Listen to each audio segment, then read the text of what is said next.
Evet, o gün geldi arkadaşlar. Bisikletle baştan sona Güney Kore'yi geziyorumun öncesindeki Japonya hazırlık süreci birinci gün. Bir şey eksik. Bir hayalimi daha gerçekleştirmek üzere Japonya'da hazırlık süreçlerine başladım. Baştan sona Japonya'yı gezdiğimde sene 2020'deki hayalim Japonya, Güney Kore, Tayvan'ı bisikletle baştan sona gezmekti. Aradan 5 sene geçti. Seul'dan Busan'a kadar uzanan bir güzel bir yolculuğumuz olacak. Başlayalım, hadi gidelim. Çok heyecanlı, çok anlatamam. Canımın içi çok heyecanlı. Yeni bir oyuncağımız var. DJI Mini 5. Çok güzel manzaralar göreceğim. Şimdi özellikle büyük şehirlerde çoğu yerinde drone uçurmak yasak, izinsiz yasak. Ben o izin süreçlerini ufak ufak hallediyorum. Kaydımı yaptım. Çeşitli başvurular yapıyorum. Çok güzel şeyler göstereceğim size. Şimdi önce bir drone'a ısınma. İlk kez kullanacağım. Gidelim biraz bisiklet sürelim, dertleşelim, konuşalım. Hazırlık sürecimizin birinci günü başlasın.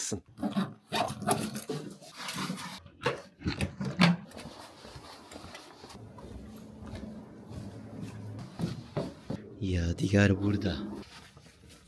Arkadaşlar inanılmaz sıcak. Kış geldi, kış, ama hava 30 derece. Terledim ya, böyle bir şey yok. Bakar mısınız? Başlamadım yani. Bir senedir bisiklet sürmüyorum arkadaşlar. Bir sene. 10 dakika oldu bu kadar bisiklet sürmüyorum ve kıçım şimdiden ağrımaya başladı. Ne kadar jel pet de olsa. Öyle hadi gidim Güney Kore'yi gezim olmaz. Sadece bisiklet sürme değil, geze geze, göre göre. Vücudu o hale hazır getirmek önemli. O yüzden önümüzdeki bir hafta boyunca antrenman ve dinlenme, beslenme.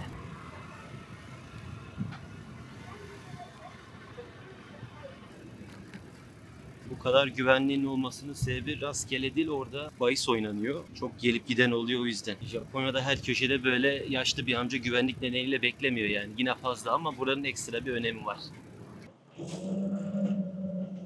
Su sporları için oynanan bir yarış var da küçük motorlarla. Japonların bir kısmı bahisi, kumarı çok seviyor arkadaşlar. Ne kadar dışarıdan öyle gözükmese de at yarışına milyonlarca dolar para gidiyor. Futbol, bahis biraz daha aşağılarda. Bugün bisiklet sürme değil, daha çok böyle drone'la çekim yapayım. Hafiften böyle bir 5-10 kilometre bir vücudu açayım. Ama çok güzel, çok anlatamam size. Yüzümde gülücükler, mutluluklar açıyor. Tek sıkıntı vücudu o hale getirmem lazım. Bisikletle Japonya turuna başlamadan önceki o tazeliğe getirmem lazım. Ortalama her gün 15 kilometre yol yürüyorum. Rehberlikten dolayı. Güney Kore biraz daha soğuk olacak. O yüzden biraz daha kafam rahat. Sıcakta bisiklet sürmekle soğukta sürmek arasında dağlar kadar fark var. Bisikletle baştan sona Güney Kore'yi geziyorum. Hazırlık 1. bölüm gün 1. Bisiklet eldivenini unuttu. Bu yol gibi bir sürü yol çıkacaksın. Çok güzel bir tecrübe olacak. Drone burada oluyor mu olmuyor mu, nasıl olacak, onlara bakacağım. Beyzbol sahası, futbol sahası.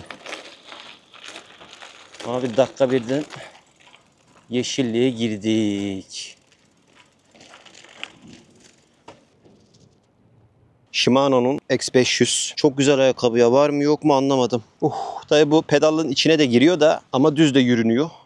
O yüzden bunu tercih ettim. Sen ne kadar uçurmak istesen de yetki alanı dışında olduğu için drone kalkmıyor. Bana böyle yerler lazım. Ne güzel. Dikkat, çocuk topla çıkabilir. Çok güzel yol ya. İşte Güney Kore'de de bunun bir benzerini göreceğiz baştan sona. İnanılmaz zevkliydi, inanılmaz. Çocuk gibi oynadım ya. İnanılmaz zevkliydi. Bak hava karardı ya. Japonya'da bir gün doğumu bir de gün batımı en güzeldir arkadaşlar. İlk kez kullandım. Drone kullananlar yazsın. İlk kez kullanana göre nasıldım? Daha nasıl kullanacağımı bilmediğim için böyle spontane. Vallahi sağa gittim, sola gittim. Gün doğumunu yakalamaya çalıştım. Trene çarpıyordum araba kullanırken. Fren yerine gaza basma. Aynı onu yaşadım. Yemin ediyorum size, bir anda korktum. Aşağı yukarı bir şeylere bastım. Allah'tan sorun, sıkıntı olmadı. Ama stres yapmamak lazımmış. Makine zaten benden akıllı. Her şeyde bir uyarı veriyor. Çok güzel yapmışlar ama sinyal olayı biraz zayıf. Bilmiyorum bu bölgeye özel mi? Yani biraz daha gitmesini beklerdim. Kaç kilometre gitti? 5-6. Drone kullanan abilerim, ablalarım, profesyonel olanlar bana tavsiyelerini yazsın. Remote'lu kumandalı arabalarla da çok oynardım. Kumandalı bir şey çok hoşuma gidiyor. Hadi sizi bir Tokyo'da akşam gezmesine çıkarayım eve gidene kadar. Bir günüm böyle geçiyor arkadaşlar. Güney Kore'nin yollarında gezeceğiz, Güney Kore'nin. Şimdi gitmek istiyorum. Kusura bakmayın, bisiklet turu böyle bende. Ona rağmen Japonya'nın manzarası inanılmaz ilgi çekiyor. Bir de kasaba. Bura benim kasabam arkadaşlar. Ya tutup Shibuya'ya, keşke Shibuya'da çekim yapsam da yapamam. O izin süreçlerini bir yürüteceğim. Yani Hızlı ve Öfkeli setine bile izin vermemişlerdi. Cemkun rehberliğini alırsanız onu orada anlatıyorum. Meşhur Shibuya sahnesinde Hızlı ve Öfkeli Tokyo Drift sahnesi aslında %90'ı green screen'de çekilmiş arkadaşlar. Çünkü izin alamamışlar, kaçak çekmişler. Sumocu abiyi başa yönetmen gibi koymuş. Demişler ki sen dur, sana kimse bir şey yapmaz. Polis geliyor, sumocuyu alıyor götürüyor. Sumocu 3 gün hapis yatıyor. Tabii Japonya'nın her yerinde çok güzel çekimler yaptıkları için o filmle beraber aslında Japonya'nın popülaritesi özellikle o Shibuya kavşağı iyice patlıyor. Bayılıyorum. Şöyle serin havada bisiklet sürmek kadar dünya üzerinde benim için iyi bir şey yok. Üzerimde bir çocuğun mutluluğu var. Her şey beni Güney Kore'ye gidip o turu yapmam için son bir aydır itti. Öyle şeyler oldu ki, öyle programlar değişti ki bir anda kendimi Güney Kore'de bulmak üzere tasarlandım. Biletler, onlar bunlar, bisikletler, her şey hazır. Program bile. Takashi abim evine hızlı gidiyor bak. Birinci gün hazırlık bu şekildeydi. İkinci günde yarın görüşmek üzere.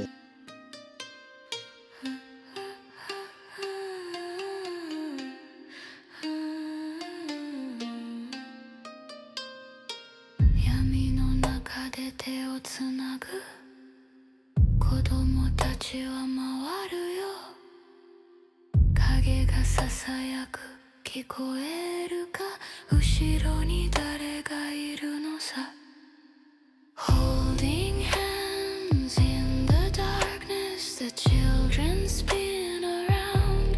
Shadows whisper, can you hear who's standing right behind you?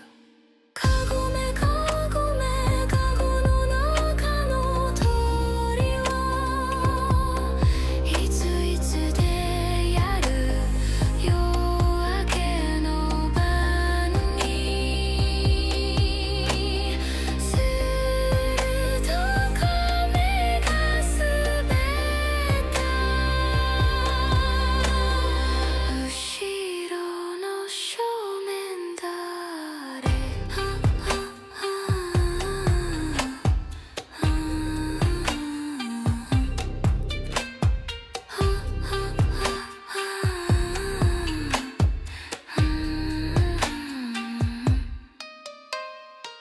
Mori no oku de warau koe hitotsu hitotsu kiete yuku Me o tojite mimi sumase tsugi wa kimi da obiete na Hazırlık ikinci gün. Canımın içi yardıma geldi ikinci günde. Canımın içi beni bir çek ya. Güzel anılarımız olacak. Önce bir karnımızı doyuracağız. Sonra akşam çekimi için ben ayrılacağım. Gel. Neredesin canım? Durum şu anda her şey çok iyi, çok güzel. Sadece pratik yapmam lazım. Ama süreceğiz. Yapacak bir şey yok. Madem çıktık bir yola, Güney Kore'yi baştan sona yapacağız dediksek yapacağız. Sen yapasın. Sen yaparsın. Hazırlık bu işin bence %yarısı. Hazır olmadan turlara çıkmamak gerekiyor.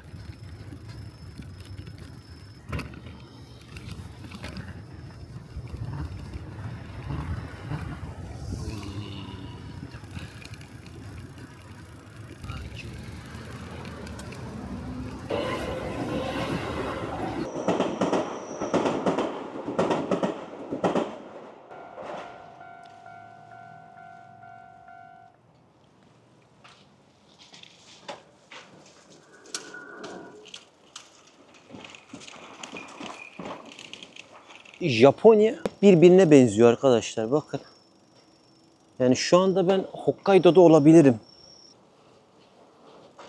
Tokyo'nun ara sokaklarında akşam gezelim. Bunu nasıl ineceğim? Aşağı doğru yol vardır. 40 milyon insan geçiyor günde ama insanlar nerede ne yapıyor belli değil abi.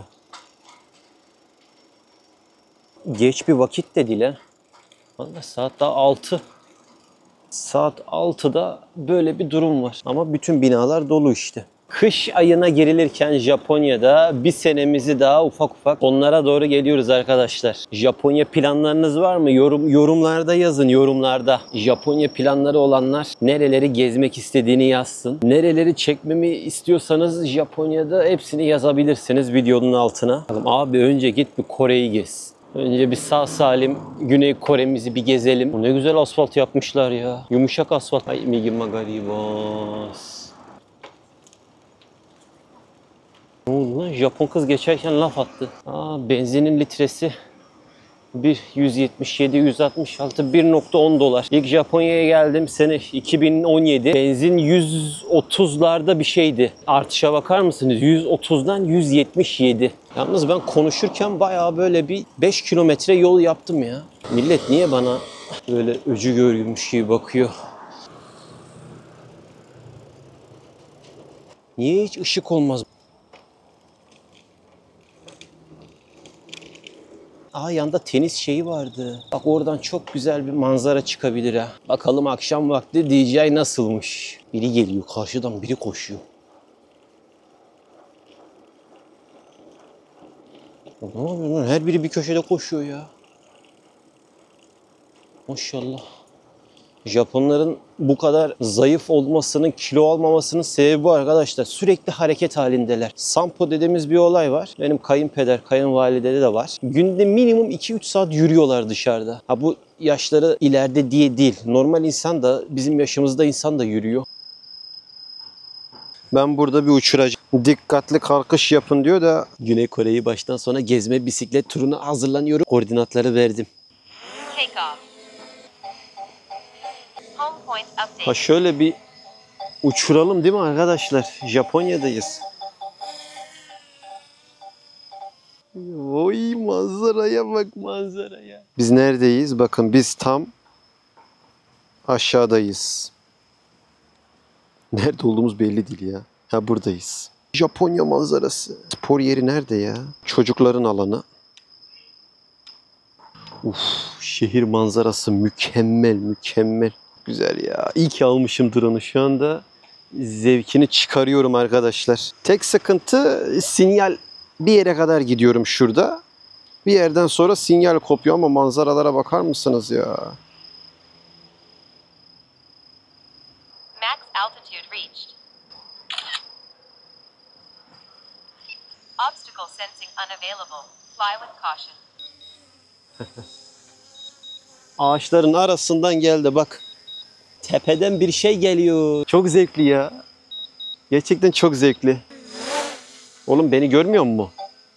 Ben niye üzerime geliyor? Arkadaşlar çok güzeldi ya. İkinci günü böylelikle noktalamış oluyoruz. Dün de dediğim gibi üzerimde küçük bir çocuğun mutluluğu var.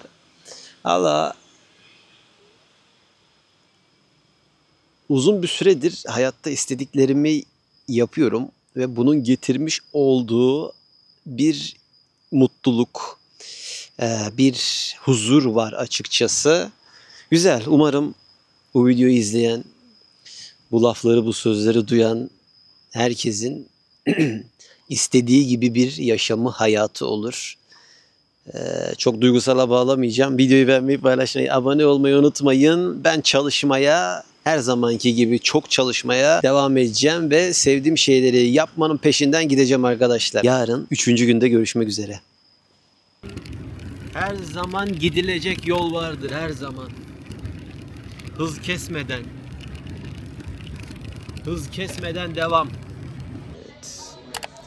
Bisikletle Güney Kore'yi geziyorumun öncesi Japonya hazırlık 3. gün. Değişiyorum.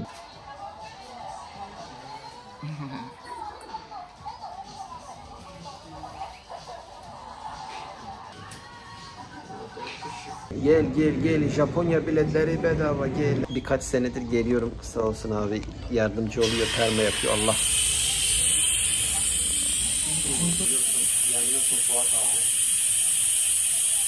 Perma yapmadan bisikletle Güney Kore'yi gezmem. Yalnız kafam yanıyor şu anda ya. Bu perma için kullandığı bir ilaç koydu da kafam yanıyor. Yanıyorsun Fuat abi. Güzelce streçliyor abi beni. Oh. Bugün bisikletle geziyor çünkü yağmur vardı. Saçlarımdan isim yazan ilk insansın. Düşen saçlarınızdan isminizi yazan birisini bulun. Böyle olduk. En son bu.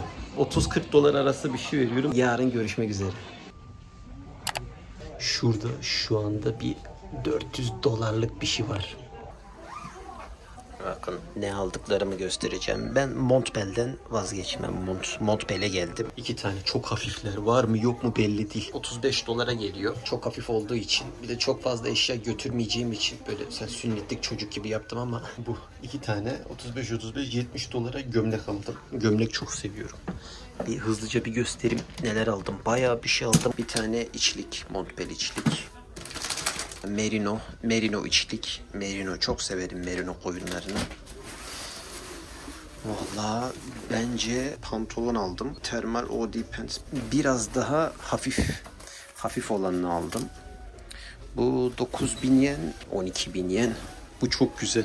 Bunu hem bisiklet sürerken hem de günlük hayatta sağa sola giderken giyeceğim. Montbell üzerime giyebileceğim böyle hırkalık, rüzgarı geçirmez, sıcak tutan şeyleri aldım. Bir de ben çabuk üşüyorum. Bir tane öneri yapacağım size. Vicron Zeothermal. Bunu böyle bir marka görürseniz kaçırmayın. Yollarda da deneyeceğiz. Nasıl olduğunu göreceğiz. Bu da 50 dolar. Ve olmazsa olmazımız Merino. Bu da 80 dolara geliyor ama bunu da üzerime bol bol giyeceğim. Çok hafif.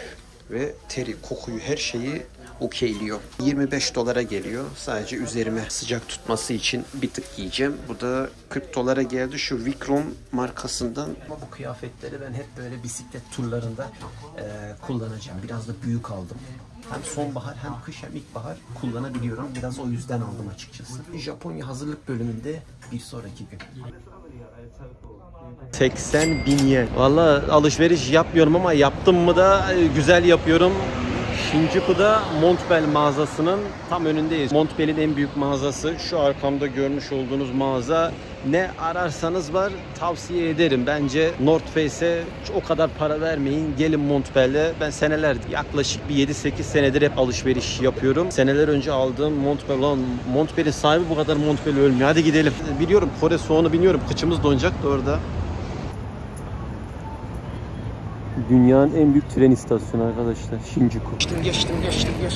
Abi her yer kalabalık ya. Yani günde 5 milyon insan geçiyor arkadaşlar bu Shinjuku istasyonundan. Burası hemen arka taraf otogar. Akşamları buralar ana baba günü oluyor. Shinjuku istasyonunda hemen istasyon içinde alışveriş merkezi de var. Canımın için doğum günü. Kore'ye gitmeden ona güzel böyle bir küpe bir şey alacağım. 100.000 yenlik olacağız gibi bugün. Bakalım. Eşime şöyle bir inci. Bir 14 ayar. 14 ayar beyaz altın üzerine yazdığına göre yani 140 dolara geliyor. Güzel. Bu hem 14 ayar altın hem beyaz altın daha kıymetli Japonya'da. O yüzden bunu seçtim.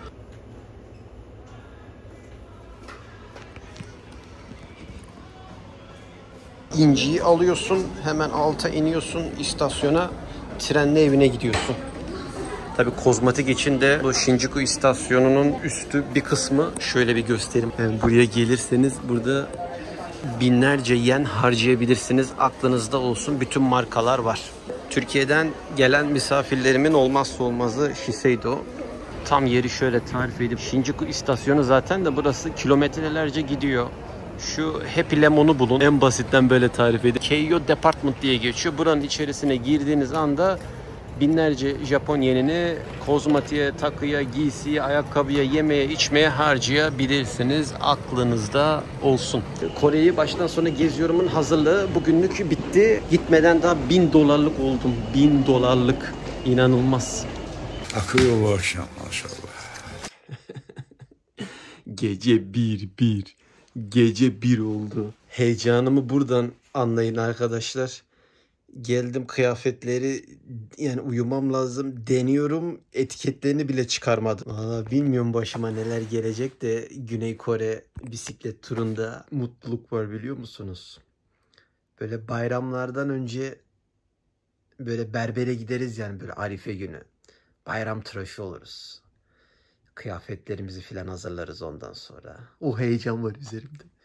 Sanırsın ki yarın herkes bana harçlık verecek gibi. Böyle bir başka tarif edecek bir şey bulamadım gecenin birinde Japonya'da. Aklım yine paraya gitti. Montbell, bunu söyleyeceğim. Montbell inanılmaz ya. Neden bana ulaşmıyorsunuz Montbell ya?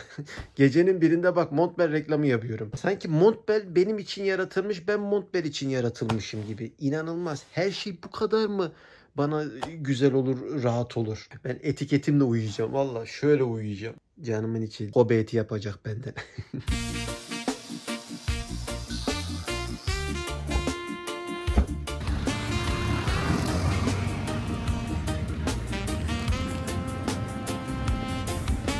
Baştan sona Güney Kore'yi geziyorum. Bu da öncesi Japonya'ya hazırlık.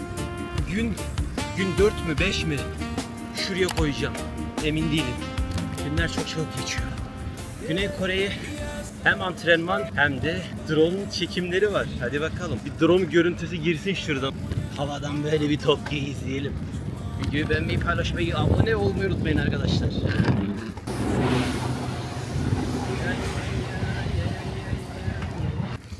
Yeni bir de çanta aldım. Zaman geçse de bir an önce şu dağların arkasından Kore'ye uzansam. Allah. Bıraktığım gibi yeşilliğe oturmuşlar. Aa, ne güzel, mis. Bugün biz farklı bir bölgeye gidiyoruz. Biraz daha ilerleyeceğiz.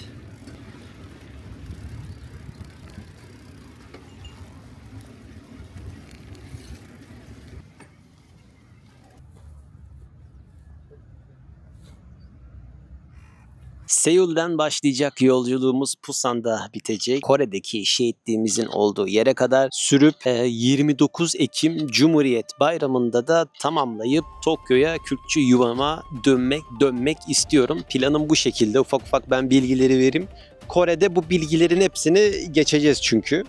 Çok heyecanlıyım. Çeşitli yerleri araştırdım. Drone'la bu gördüğünüz Tokyo'daki yerler gibi çekimler yapmayı planlıyorum ve gezeceğiz. En iyi yaptığım iş denebilir mi bilmiyorum ama bisikletin üzerinde kendimi son derece rahat hissediyorum. Gün gün benim Güney Kore'ye nasıl hazırlandığımı aslında görüyorsunuz. Cemkun YouTube kanalında böyle bir anımız olsun arkadaşlar. Asya insanının genel havasından suyundan mıdır bilmiyorum ama Avrupa'ya insanlarına göre hep daha sıcakkanlı. Tabii böyle bir ılıman iklim var. Biraz da böyle Budizmin etkisi fazla. Onu da katabiliriz. Bol bol yiyeceğiz. Kore yemekleri bol sarımsaklı, acılı, baharatlı yiyeceğiz. Sonbahar ayında tam da böyle kışa girilirken soğuklar bence tam başlamadan, oranın soğuğunu biliyorum. Bir dönem orada gönüllü çalıştım. Workaway yaptım ve o zaman ya neredeyse gittiğim her yerin böyle yerden ısıtması vardı. Ben şu çekimlerle sizi bir baş başa bırakayım. Kendi yaptığım yapay zekalı müzikleri de YouTube'da playlist'te dinleyebilirsiniz. Gerçekten beklediğimden daha fazla ilgi gördü. Özellikle Hokkaido Gurbet şarkısı.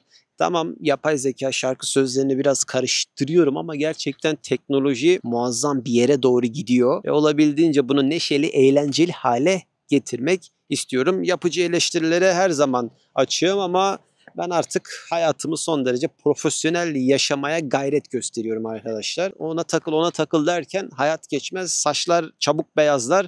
O yüzden daha profesyonel yaşamaya gayret gösteriyorum. Size de nacizane tavsiyem budur. Daha az kafanız ağrıyor. Nasıl, havadan manzaralar nasıl arkadaşlar?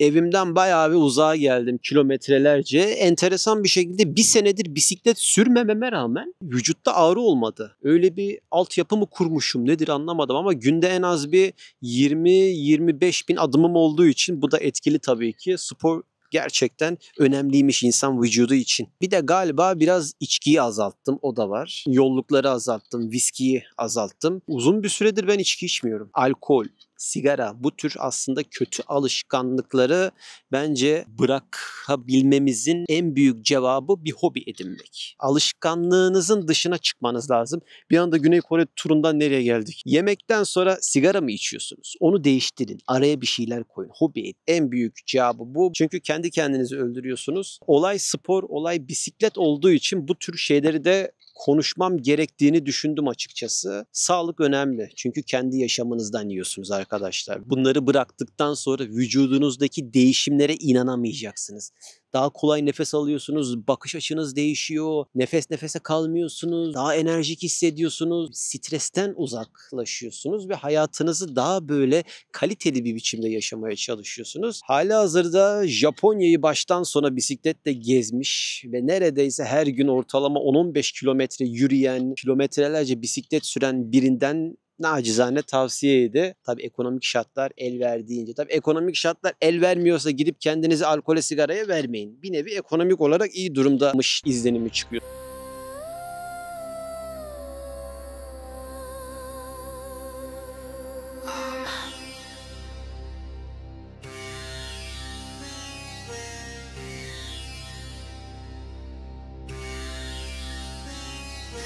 一緒にいる感じがするバカンスで子供たちが遊んでる私の髪の毛を掴んでいるずっとこのままでいたいすぐに一緒になれるのに掴んだと思ったのに天国へ行こうお互いに行きたいのに It feels like we're together kids playing on vacation holding my hair I want to stay like this forever We could be together soon I thought I grabbed it let's go to heaven We both want to go 私を話してくれたら一緒に行こ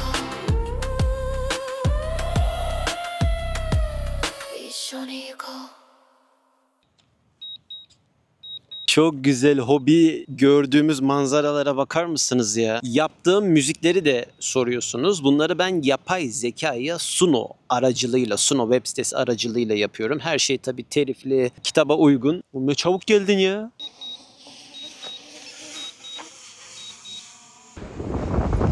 Baştan sona bisikletle Güney Kore turunun son günü. Hazırlığın son günü. Kendime vitamin, jel, Japon işi bir şeyler almaya gidiyorum. Zurnanın zırt dediği yerin son aşamasındayız. Yarın önce Takamatsu, ondan sonra Seul. Bunun videosunu da çekmiştik Taçık Hava'dan. O videoyu izlersiniz arkadaşlar. Bütün markaların ayakkabısı var ya. 10 da var burada son zamanlarda meşhur olan. Ben sadece protein barı alacağım. Herhalde vardır, bilmiyorum, markalarda bir yerde. Her şey var burada, buraya gelin. Outlet gibi ya. Bütün markaları içerisinde tutuyor. Şunlardan böyle bir 10 tane falan alacağım. Kore'de illa vardır da uğraşmak istemiyorum. Atlet matlet diyor ya. Amino veriyor 5500 miligram. Ortalama günde bir 10 saat bisiklet süreceğim için kaslarım birbirine geçecek. Kaslarımın da düzgün çalışması gerekiyor. İçerisinde sodyum, potasyum, magnezyum, B6, B12 suyla karıştırıyorsun, içiyorsun. Yüzünde böyle gülücükler açıyor. Gliko bir de. Gliko meşhur bu glikojenden gelme. Osaka'ya giderseniz şu koşan adam heykeli. Çocuğunun derdine derman bulabilmek için eczacı bir abi İstiridye'den glikojen bulmuş. Seneler sonra bana bisikletle Güney Kore turunda yardım edecek. Yani uçak içinde bunlar sorun olmuyor diye biliyorum. Toz olduğu için. Jeller sıkıntılı ama. Ya şu en pahalısı olan 400 yen. Hepsinden böyle teker teker aldım. Bir de şundan alacağım. Kas kaybını önlüyormuş. Bir tane de şundan alacağım. Bütün markaları böyle sabah kahvaltı yaptıktan sonra deneyeceğiz. Hangisi daha iyi ise videonun sonunda zaten ben Güney Kore gezisinde söyleyeceğim. Ona göre hep ondan devam ederiz. Bu mükemmel bir şey diyor. Senin diyor gizli silahın olacak diyor. Vücutta diyor ne kaybettiysen olmayan şeyi bir sana yüklüyor diyor. Bir yükleme makinesi. Nasıl çalıştığını sormayın, anlatması 6 saat sürer.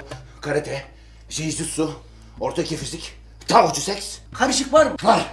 Karışık koy ya. Hepsi 6800 yen, 40 dolara geldi. Herhalde bana bir 800 kilometre toplamda yardımcı olacak.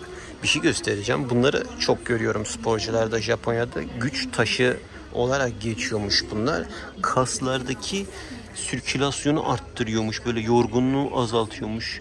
Enteresan. Bunları çok gördüm. Hiç denemedim. Biraz da pahalı ya. 150 dolarlardan başlıyor. Beyzbolcular, golfçüler falan hep kullanıyormuş.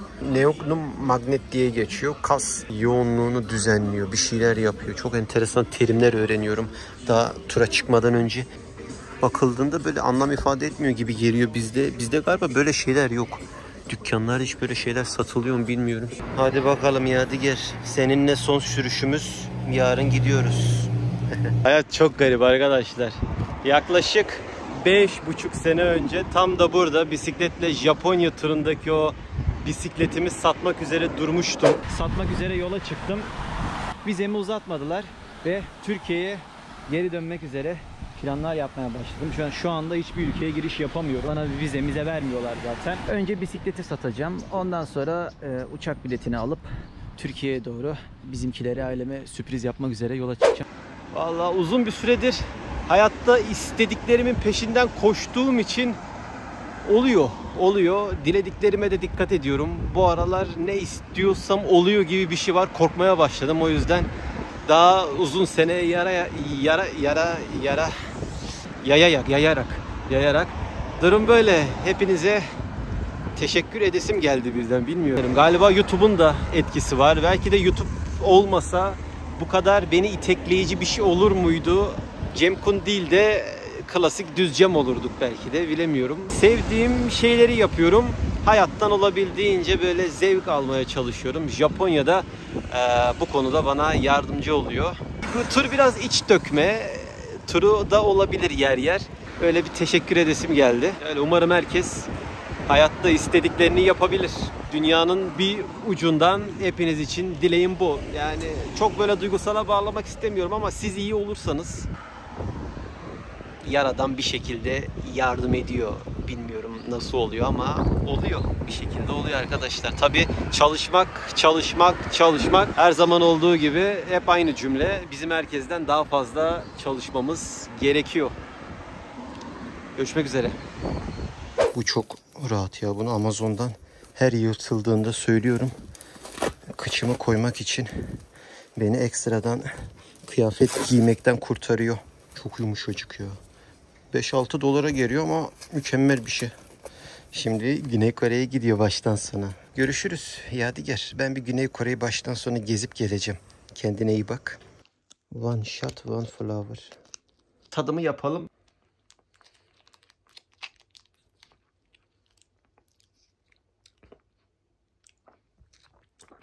Erikli en çok tüketilen de Japon erik seviyor diye aldım. En çok bu tüketiliyordu da. Ulan bir başlasaydık bir Güney Kore'de de vücudumun ne tepki vereceğini merak ediyorum. Karnım ağrıyacaksa hiç götürmeyeceğim yarına kadar da. 78 kilo. Baştan sona bisikletle Güney Kore turuna çıkmadan önce 78 kiloyum. Bakalım en sonda neler olacak. Bence 73'e düşeceğim. Hiç eşya götürmüyorum ama 15 kilo. Ağırlık bilgisayarda. Drone var. Batarya malzemesi var. Sadece 2'şer tane aldım. Alt üst çorap. Donları koydum. Bagaj hakkı da aldım. 10 dolara. Sırtımda 15 kilo çanta. Önce yolumuz Takamatsu. Takamatsu'ya gittiğimde neden Takamatsu'ya gittiğimi anlatacağım. Baştan sona bisikletle Güney Kore turunun başladığı günden bir önceki gün. Hadi bakalım başlıyoruz.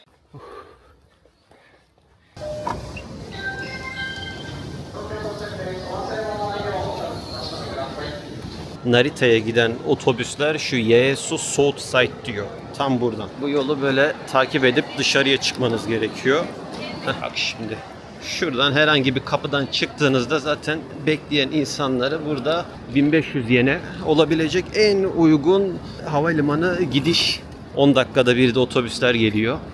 7 numaralı platform. Genelde hiç değişmiyor.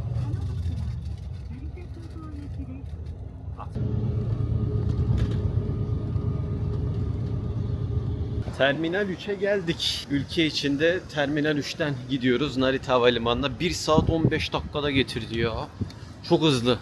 1500 yene. Otobüsler konforlu arkadaşlar. Hani otobüs deyip geçmeyin. Japonya'da ulaşım gerçekten en son düşüneceğiniz şey. Güney Kore'ye gitmeden önce de böyle ufak bilgi vereyim. Klasik girişte giriyorsunuz. Yeme içme alanları, hediyelik eşya dükkanları derken zaten küçük bir Terminal 3 geçtik. Güvenlikten geçtik. Tek baktıkları şey benim powerbank'im oldu Anker'in. O 27.500'lük. O yeni çıkan bir modeli var. Abi 700 gram ya. Bir baktı anlamadı galiba. Uğraşmak da istemedi Japon görevli Takashi abi öyle koydu. Buradan geçtiysek Takamatsu'dan da geçeriz gibime geliyor da orası biraz daha küçük.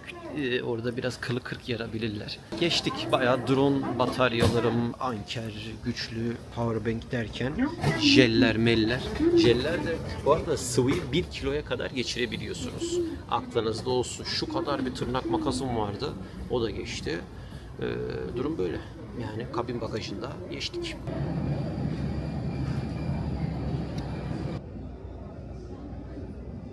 Durum şöyle. Benim çanta biraz yüksekteydi. Şuraya kadardı. İçlerinden çıkardım. Şuraya koydum. Abilere teker teker çantaların kilogramına güvenlikten geçtikten sonra bir de boyutlarına, size'larına bakıyorlar. Bunları gösterseydim ki gösterdim. Olmaz dedi. Biraz daha hafiflet dedi. Çaktırmadan bir köşeye koydum. Böyle geçtik. Çaktırmadan geçtik biraz pratikle. Japonlar robot işçi çalıştırıyor. Bunları günlük hayatta görsek ya.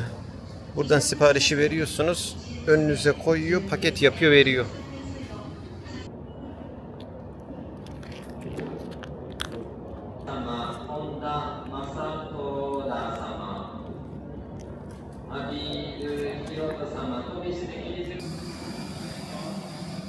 Gidiyoruz, gidiyoruz.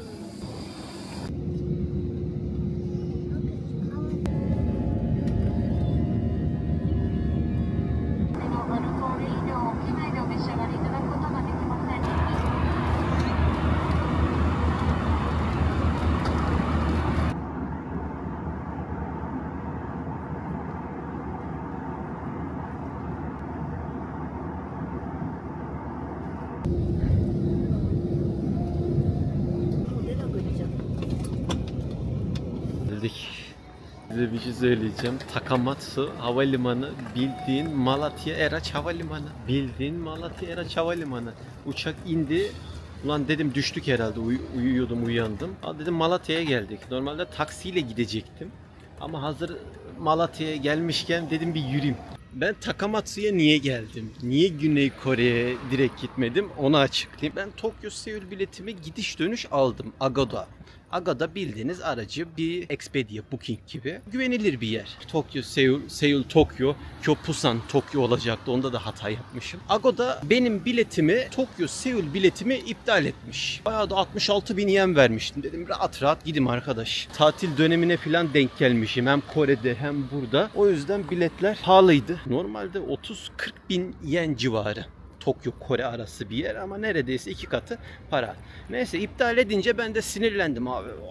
Sen misin iptal eden? Bir şeyler araştırdım, ettim, baktım. Takamatsu'ya uçak var. $600'dan aşağı bilet yok. Bir şekilde bir kombinasyonlarla bir yol buldum. Tokyo'dan Takamatsu'ya Jetstar low cost geldim. Hava yolu. Ne güzel dağlar ya. Ben buraya bisikletle geldim arkadaşlar. Oraya onu da söyleyeyim. Tokyo'dan burası 800 kilometre filan. Bisikletle Japonya turunu da ben şu biraz önce gördüğünüz kıyı şeridinden çok güzel ya. Shikoku'yu ayrı seviyorum. Ona ayrı geleceğim de. $100'a ben Tokyo'dan buraya Takamatsu'ya gördüğünüz gibi geldim. Bir ben yürüyorum zaten. Başka kimse yürümüyor. Ondan sonra da Takamatsu'dan yarın sabah uçağım Seul'e gidiyor. Air Sol'la. Onun da fiyatı da $100. Dönüş uçağım da bu arada $100. Aldığım biletten neredeyse yarı fiyatına gelmiş olacak. Yorumlarınızı bekliyorum. $40 bir otel, tek kişilik aldım ama bana 2 yatak vermişler. Gece inşallah başımıza bir iş gelmez. Kaldığım Apo otellerin en büyüğü parasına göre diyebilirim. Banyoyu göstereceğim. Buranın büyüklüğüne bakın. Normalde benim yerim böyle olması lazım. Ama burada her yer dağ, taş, dere, tepe olduğu için alanlar çok geniş. Havalimanının yanında aldım burayı. $40 bir de kahvaltı dahil. Turna kuşu yapmışlar ya. Japonya'da olduğumuzu illa belli edin. İlla Japonya'dayız. Belli edin kendini. Karınca geziyor. Çok güzel, çok güzel dedim. Dağ, taş, dere, tepe dedim. Japon karıncası geziyor. Bende bir düz tabanlık var galiba. Görüşmek üzere. Kendinize iyi bakın. En kısa sürede Güney Kore videolarıyla karşınıza geleceğim.